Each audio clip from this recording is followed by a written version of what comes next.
what's up po sa inyo guys? It's your boss Kyle. Another one.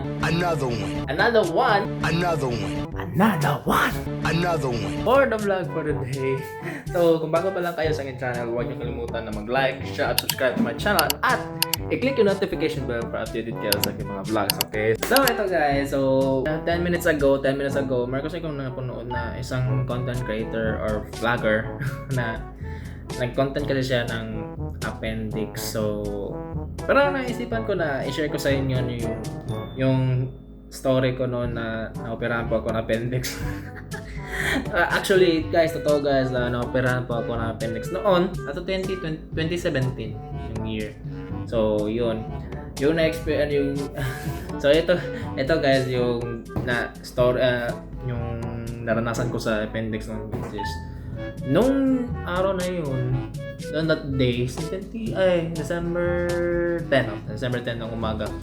Pagkagising ko ng umaga, well, as usual, minsan kapag umaga, minsan kumakain lang kami ng pandesal na may Milo o di kaya kanin na may ulam. Noon that time, may pandesal na. So, pandesal lang yung kinakain ko. Kapag may pandesal lang na may kasamang Milo ng or gatas. Depende sa akin.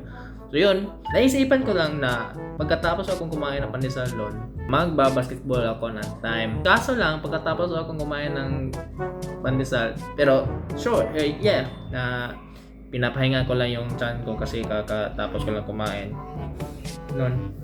Tapos bigla na lang sumakit yung tiyan ko.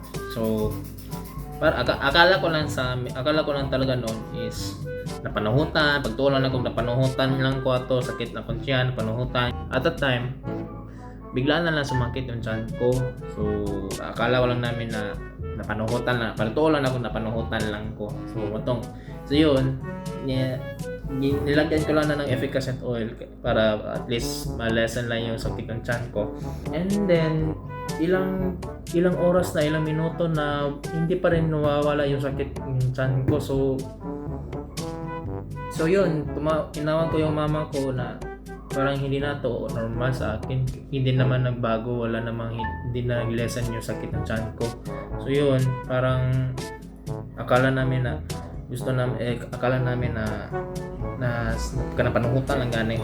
So parang naisipan na namin na magpapacheck up kami sa ospital doon sa Tagum na regional. So yun, pumunta kami ng Tagum, tapos pina-refer na po ako doon, pina-check doon nalaman ng doktor na meron akong appendix, so acute appendix.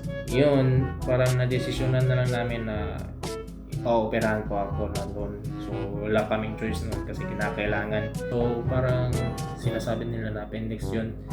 So pinag-desisyonan na nila na operahan to kaysa patatagalan ko pa to o iinumin ko na lang ito ng gamot, baka mababalik na naman. So parang naisipan na nila na operahan na lang ako, tatanggalin nila yung appendix ko dito. So yun na decision ng doktor.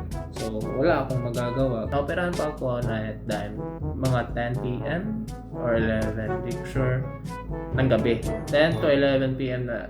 ng gabi, tapos 1 a.m. na madaling araw ako na lumabas sa OR. So yun, pumasok na po ako sa OR, tapos bago po ako na-operahan. So hinandaan nila lahat, nandun yung doktor, tapos pina-inject na nila ako ng sleeping. Yun, tulog na po ako noon. Pagkagising ko na po, wala na, tapos na yung operation ko, na operahan ng appendix ko. So nandun, hindi ko pa na magagalaw yung kamay ko, hindi ko pa magagalaw yung katawan ko kasi nilagyan nila ako ng anesthesia dito sa may likod ng spine. Dito kasi ina-inject ng spine kapag ma-opera sila dito sa may dito sa may bandang tiyan. So tapos pag gising ko ng umaga noon, tapos na yung operation ko, operahan. Wala na yung sakit talaga, wala na yung sakit ng appendix talaga. May konting sakit lang yung tinahi nila talaga doon dito sa may tiyan ko. So yun yung naranasan ko noon na operahan po ako ng appendix. Yes, nung bago pa ako na operahan, well, ganyan po yung na naranasan ko na sakit talaga guys. Napakasakit talaga. Like, hindi mo matiis yung sakit. Yung palagi ka lang nakakayuko. Yung ganito ka lang talaga nakakayuko. Ganito ka lang. Nakahiga lang ako noon. Tapos nakaganito.